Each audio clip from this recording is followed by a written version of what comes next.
Nous allons maintenant vous parler des mesures d'urgence économique et sociale prises par le gouvernement en réponse au mouvement des Gilets jaunes. Il y a 4 mesures phares. La première est la prime exceptionnelle de pouvoir d'achat. La deuxième est l'exonération d'impôt sur le revenu et de cotisations sociales sur les heures complémentaires et les heures supplémentaires. Le troisième dispositif concerne les retraités, avec le rétablissement d'un taux de CSG à 6,6%. Et enfin, il y a la revalorisation de la prime d'activité.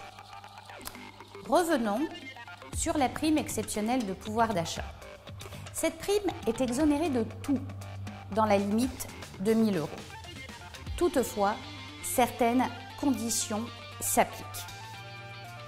Je vais en citer 2 qui sont qu'elle doit être décidée avant le 31 janvier 2019 et versée avant le 31 mars 2019.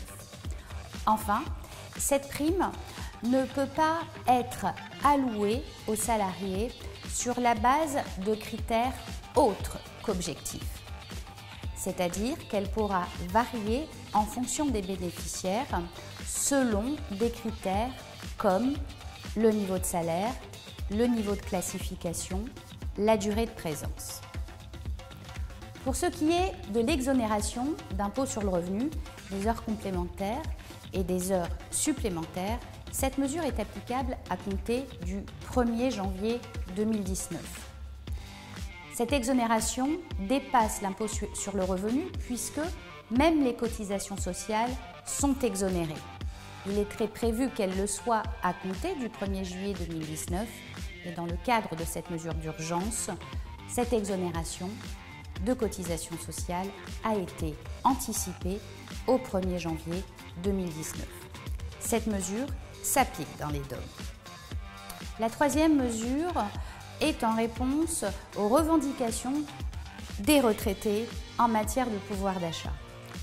Pour certains bénéficiaires de pensions de retraite, la mesure prévoit de rabaisser le taux de 8,3% à 6,6%. Enfin, la revalorisation de la prime d'activité sera effective par les services de la CAF à compter de février 2019.